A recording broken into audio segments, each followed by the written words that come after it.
Taylor Swift's Era Tour has ended and now she's coming out with a new album and everybody is freaking out. This is my brand new album, The Life of a Showgirl. Somebody sedate me! Last year, April 19th, Taylor went flawless, Joel win. But when the new album comes out, April 19th. If you don't know who Taylor Swift is, I don't understand you. Okay, Taylor Swift has been the icon of my entire life. Is your favorite artist really Taylor Swift? No. Lie. All right, fine. She is. She makes me feel things. She makes all of us feel things! I'm not a huge Swiftie myself. I like her music and everything, but I'm not like diehard fan. My sister is. She actually got to see Taylor Swift in concert back when we were kids because she got to also go see Wizard of Oz and all the fun things, and I have words about that, by the way. But one thing to note, and if you know Taylor Swift at all, you know that she leaves Easter eggs about everything she does. And this one, for this album, this one goes deep. Taylor Swift leaves some of her Easter eggs in many different ways, and it's evolved over time. Some of the ways are hidden messages and linear notes. So this is all from an article, by the way. Pointed lyrics. One of my favorites is her music videos because they are stacked with references. I wonder if the one I'm thinking about is on here. Yes, this is it. She has this I Can Do It With a Broken Heart. Like that's from a previous album. And this is actually the same Feathers fan things that she uses in her Showgirl announcement. It's just, I don't know how she plans so far in the future. It's so brilliant. No wonder people are freaking out about this. How she holds it together and how she doesn't spill the beans is beyond me because as soon as I like have a present for somebody, I have to give it to them, even if it's like 3 months before their birthday. I can't wait. It's the worst. I can't do it. I hate it. And the fun thing about this is seeing how the fans are putting it all together. How far is too far in advance? Can I hint at something 3 years in advance? Can I even plan things out that far? I think I'm gonna try to do it. Basically what's going on in this video, we had to mute the music because it is definitely copyrighted because it's Taylor Swift. I don't actually know if this was actually 3 years ago on the dot or anything because I am not that deep in the lore. Someone let me know in the comments if you're that deep in the lore. But basically, in this song, she is referencing her new album with her outfit. If you look at this outfit and the outfit she's using to promote her album, and they are the same vibe. And then the dancers have those fans, just like the feather fans that she has in her announcement as well. It's deep, guys! So in March of this year, 5 months before the album was actually released, or it's not released, sorry, announced, because it's being released in October. Everyone put the dates in your calendar. I don't know. Do what you need to do, right? There was a fan who already started picking up on the clues. Look at this. It's been a while since all of us have seen Taylor, but if there's one thing I feel really sure of, it's that whenever she resurfaces, she'll be wearing some sort of plaid variation. And that above everything is how we know that something's up. These are the kinds of comments I've been getting since last fall when Taylor started consistently wearing the pause. The mint and the orange are the colors of the album. So this is also a tease for the album. Plaid and the patterns. That it's just a seasonal trend. So here I am at the end of March asking you all, do we still just think it's a trend or are we ready to buy in and think that Taylor is starting a new era? Are we still saying it's just the fall? She just liked that dress. We just got a brand new album. Yes, that brand new album of 31 songs that we got last year is a really great example. Because prior to that album, Taylor was Easter egging it hard. While there maybe was a plaid skirt here or there, consistently it was blacks and whites with tiny braids and chains. What Taylor's been leaning into recently is colors and a very clear defined pattern. This was Easter egging the police department. This is something else. Every time I talk about the potential of TS12, I always have someone saying it's not coming anytime soon, we know.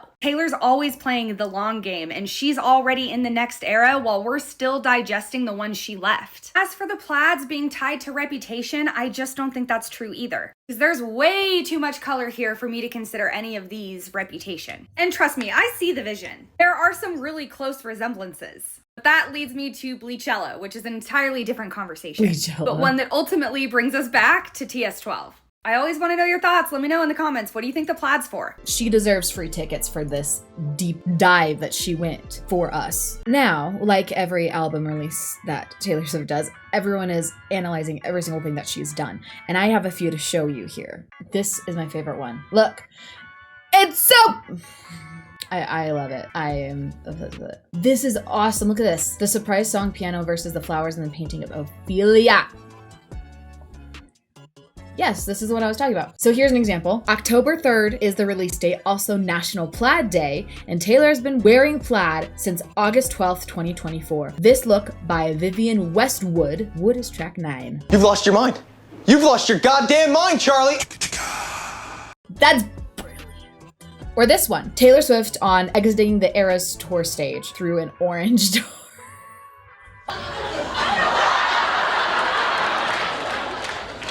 Oh my God! She exited through an orange door!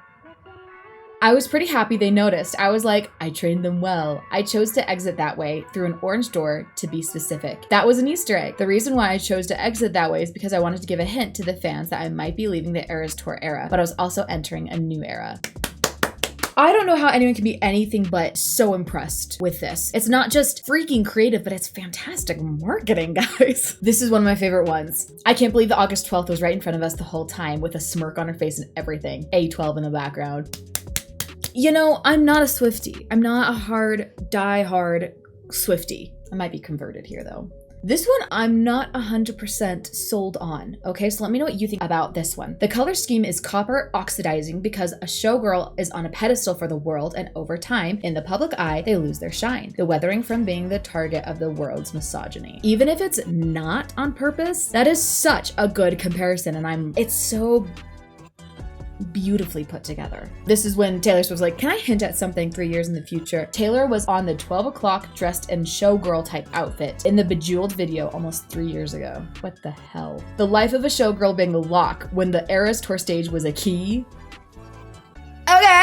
One of the really interesting Easter eggs that people are finding is her connection to paintings. Now, I love classical paintings. This makes me love Taylor Swift even more. And let's go over some really quick. Track 1, The Fate of Ophelia. Bringing up the piano again, she also had Ophelia's flowers on that piano. So people are saying, basically, so her picture is this one, obviously, and it's kind of matching Ophelia's drowning kind of painting from Shakespeare. And so what people are speculating is basically Taylor Swift is drowning, but in her own like showgirl outfit. So it's still like her brand. Here is my theory I want to hit you with, and it's going to be crazy. I think that this era, The Life of a Showgirl, was supposed to be the next album. As she has said, Tortured Poets Department was something that she really had to write. I don't think that era was planned to be the 11th era. I think she had planned The Life of a Showgirl, but I think it was going to be very different. Because let's say hypothetically this era does exist. Maybe even just the concept, not fully actualized. Some songs recorded, some songs written, which would make sense for her to be circling back to Shellback and Max Martin, who she worked with on 1989 in Reputation. So perhaps this was planned for right after Midnight's. The Showgirl era was going to be reimagined. Copper, orange. Then the Eras Tour happened. The Eras Tour ended up being the key to unlocking her music, her life's work. That copper album that she once had has now turned to green because it is oxidized with time, leaving us with this, a double album. One that was the original orange era that has now weathered with time, as she has unlocked it now that she owns all of her life's work and has circled back to completing that era, combined with what she was potentially working on during the Midnight's era. Hence why we are left with the orange and the green. I think that was only half the video and my brain is broken. I don't even know where to, how do people, how would she even come up with that? It's so crazy. I have no words in my brain and I kind of want to try it, but I don't have an audience. But you know, we have these people online who are breaking things down, but it's of course everyone else needs to jump on this. Even Jimmy Fallon is jumping on this. So the release date, we know the number 12 will be involved since it's her 12th album and the announcement was shared on Instagram at 12:12 a.m. on Tuesday, August 12th. You follow? So the question is, which 12th? Well, her website says pre-orders will ship before October 13th, so you'd have to assume October 12th? exactly, but you'd be wrong. The internet is thoroughly broken and Taylor Swift is the one with the hammer. And I'm fully enjoying the chaos and I hope you are too. Really quick thank you for watching it to this part of the video. Also, thank you to my editor, Abby. She is linked, her Instagram is linked in my description. Please go check her out. She also helped me do the research for this video because I know so little about Taylor Swift and she is in fact a Swiftie. I'm very excited to see what else Taylor Swift has up her sleeve, especially as it comes closer to the release date. And as always, except this is a different puppy this time, before your next video, here's a puppy. Say hi, Gus. Hi, Gus. Oh my gosh, I love him. Oh my gosh, I love y'all.